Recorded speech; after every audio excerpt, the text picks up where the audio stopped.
Hello friends, मैं Ranjit GS आज तक में आपका स्वागत करता हूं। दोस्तों, कल एक सामान्य प्रशासन विभाग का लेटर वायरल हो रहा है जिसमें ये बताया गया है कि बीपीएससी और बीएसएससी देने वाले या फिर किसी भी बिहार सरकार के आयोग के अंतर्गत आप परीक्षा देने जाते हैं तो आपको अवसरों का जो लिमिटेशन है वो 3 बार कर दिया गया है। ठीक है, 3 बार आप दे सकते हैं, लेकिन ये 3 बार सरकारी सेवकों के लिए है। बिहार सरकार के जो सेवक है, सरकारी सेवक, उन्हीं के लिए है। तो इसके बारे में हम लोग पूरे विस्तार से जानेंगे और सारे डाउट को क्लियर करेंगे कि कौन से सरकारी सेवक 3 बार बीपीएससी और बीएसएससी के एग्ज़ाम में बैठ सकते हैं, और ये तीसरा बार जो है 3 अटैम्प्ट जो है वो आपका कब से काउंट होगा। तो पूरे विस्तार से जानेंगे। वीडियो काफ़ी महत्वपूर्ण होने वाला है। वीडियो को अंत तक देखिए। अगर हमारे चैनल पे नए हैं तो इसे सब्सक्राइब कर ले और बेल आइकन का बटन जरूर दबाएं ताकि आने वाले वीडियो का नोटिफिकेशन आपको सबसे पहले मिल सके। दोस्तों, जैसा कि आप लोग इस पत्र देख रहे हैं कि बिहार सरकार ने आज ही, ठीक है, सरकारी सेवकों के लिए एक नोटिफिकेशन जारी किया गया है जो सभी विभागों को भेजा गया है। ठीक है, आप देख रहे हैं सभी विभागों को भेजा गया हुआ है और ये सरकार के प्रधान सचिव के द्वारा भेजा गया है और ये लेटर है 13 जनवरी का। ठीक है, 13 जनवरी 2022 का लेटर है और इसमें स्पष्ट कर दिया गया है कि प्रतियोगिता परीक्षा में बैठने के लिए अवसरों की सीमा के संबंध में। ठीक है, तो उपयुक्त संदर्भ में कहना है कि समान प्रशासन विभाग के संकल्प ज्ञापन संख्या 2374 दिनांक 16/7/17 द्वारा बिहार लोक सेवा आयोग, बिहार कर्मचारी आयोग द्वारा आयोजित की जाने वाली प्रतियोगिता परीक्षा के संचालन और अनुशंसा करने के प्रयोजनार्थ कतिपय बिंदुओं पर मार्गदर्शन है। और ये मार्गदर्शन है मुख्य रूप से आपको अवसरों की सीमा से संबंधित है। ठीक है, और ये सरकार की एक संकल्प संख्या है 6519/2003 का। इसके अनुसार जो है वो अवसरों की जो सीमा है उसको समाप्त कर दी गई है। लेकिन इसमें सबसे पहला है कि सरकारी सेवकों के लिए निर्धारित 3 अवसरों की सीमा लागू रहेगी। अब ये स्पष्ट है कि ये कोई नई बात नहीं है। ठीक है, ये कोई नई बात नहीं है। सरकारी सेवक जो बिहार सरकार के सेवक हैं, चाहे आप बिहार सरकार की किसी भी सेवा के अंतर्गत हों, ठीक है, आप किसी भी राज्य से हों, किसी भी सेवा के अंतर्गत हो, अगर आप बिहार सरकार के सेवक हैं तो आपको अवसर 3 मिलेंगे। और ये लेटर आज का नहीं है, ये लेटर 2003 से ही ये नियम लागू है। ठीक है, अब स्पष्ट हो गया है कि सरकार को यह स्पष्टीकरण देने की क्या ज़रूरत पड़ गई है। तो अगर आप 67वीं यूपीएससी और सीडीपीओ की तैयारी कर रहे हैं तो आप हमारे 2 कोर्स जो अभी काफ़ी डिमांड में है और चल रहा है, ये है लाइव ग्रुप डिस्कशंस और होमवर्क सीरीज, जिसमें आप जल्द से जल्द अपना इनरोलमेंट करा लीजिए और आप हमारे साथ तैयारी में जुड़ जाइए।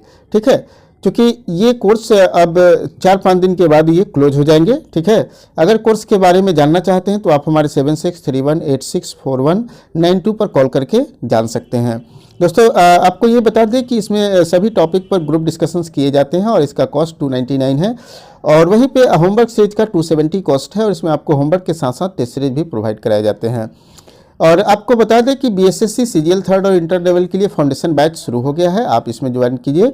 अगर आप बीएसएससी की तैयारी करना चाहते हैं तो यहाँ बीडीएफ और स्टडी मटेरियल के साथ आपकी पूरी तैयारी होती है और इसके अतिरिक्त टेस्ट सीरीज भी प्रोवाइड कराए जाते हैं। तो आप हमारे एक बार मोबाइल ऐप को डाउनलोड कीजिए। मोबाइल ऐप का नाम है जीएस आज तक, ये प्ले स्टोर में आपको मिल जाएगा और उसके बाद हमारे कोर्स के साथ जुड़ सकते हैं। तो दोस्तों, आपने देखा कि ये कोई नई नहीं है, ये नई घोषणा नहीं है या फिर नई लेटर नहीं है, ये 2003 से ही ऐसे नियम लागू हैं। और आपने 67वीं यूपीएससी का नोटिफिकेशन जब आया था तो उसमें भी ये दिया गया था और ये उसी समय से चर्चा में है। ठीक है, दिया गया था और उसी समय से चर्चा में है। तो आखिरकार ये लेटर का क्या अर्थ है, कैसे 3 अवसर कब से काउंट होंगे, तो काफ़ी सारे स्टूडेंट्स में कन्फ्यूज़न है और इस जो अभी जो लेटर जारी किया गया है इस लेटर में भी स्पष्टता नहीं है। ठीक है, तो यही जो अस्पष्टता नहीं होने के कारण ही न्यायालय का बैकग्राउंड बन जाता है। ठीक है, और न्यायालय का लोग शरण लेते हैं। तो मैं आपको बता दूं कि ये जो 3 अवसर हैं सरकारी सेवकों के लिए, सरकारी सेवक जो बिहार सरकार के सेवक हैं, चाहे आप बिहार सरकार की किसी भी सेवा में हो, और मैं आपको बता दूं कि जितने भी नियोजित शिक्षक हैं उसे बिहार सरकार के सेवा के अंतर्गत नहीं माना जाता है।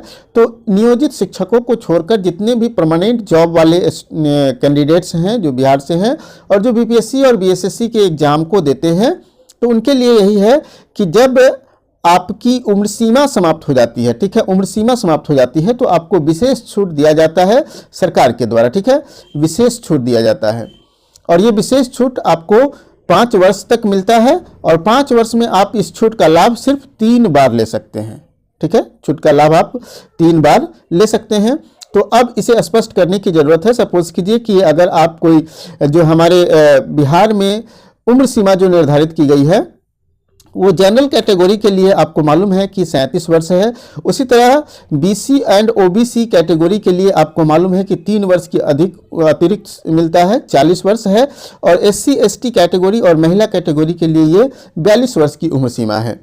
अगर आप जनरल कैटेगरी में हैं तो अगर आपकी उम्र सीमा समाप्त हो जाती है 37 वर्ष तो 3 अतिरिक्त चांस आपको मिलेंगे, मतलब आप 40 वर्ष तक इस 3 अतिरिक्त अटेम्प्ट मिलेंगे इस उम्र सीमा के बाद, ठीक है। उसी तरह बीसी ओबीसी कैंडिडेट जो है उनको अतिरिक्त 3 सीमा मिलेगी इस उम्र सीमा के बाद। अगर ये उम्र सीमा आपकी लैप्स हो जाती है तो आप 3 अटेम्प्ट बैठ सकते हैं, इससे ज़्यादा नहीं बैठ सकते हैं। उसी तरह 42 वर्ष एससी एसटी वालों के लिए है तो 3 अतिरिक्त सीमा आपको मिलेगा इसके बाद उम्र सीमा समाप्त हो जाने के बाद। तो ये नई लेटर नहीं है, पहले से ये लेटर जारी की हुई है, कोई अस्पष्टता नहीं है इस लेटर में जिसके कारण लोगों में कन्फ्यूज़न हो रही है। तो अब ये बिहार सरकार के जो सेवक हैं उनको ये स्पष्ट हो गया कि आप किसी भी कैटेगरी में आएंगे, ठीक है, किसी भी कैटेगरी में आएंगे तो आपको उम्र सीमा की जो छूट है वो जनरल जो छूट है वो तो लागू रहेगी। मतलब जनरल जो नियम है, जनरल नियम जो है कि आपको जो उम्र सीमा है वहां तक आप फॉर्म भर सकते हैं वो लागू रहेगी। अगर उसके बाद आप अतिरिक्त छूट लेना चाहते हैं तो आप 3 अटेम्प्ट ही बैठ सकते हैं, 3 बार भी आप उम्र सीमा में छूट की लाभ ले सकते हैं।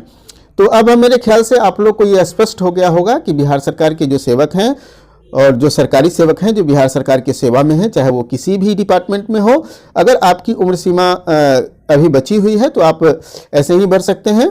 अगर उम्र सीमा आपकी समाप्त हो जाती है तो अतिरिक्त 3 जो है वो आपको लाभ मिलने जा रहा है, ठीक है।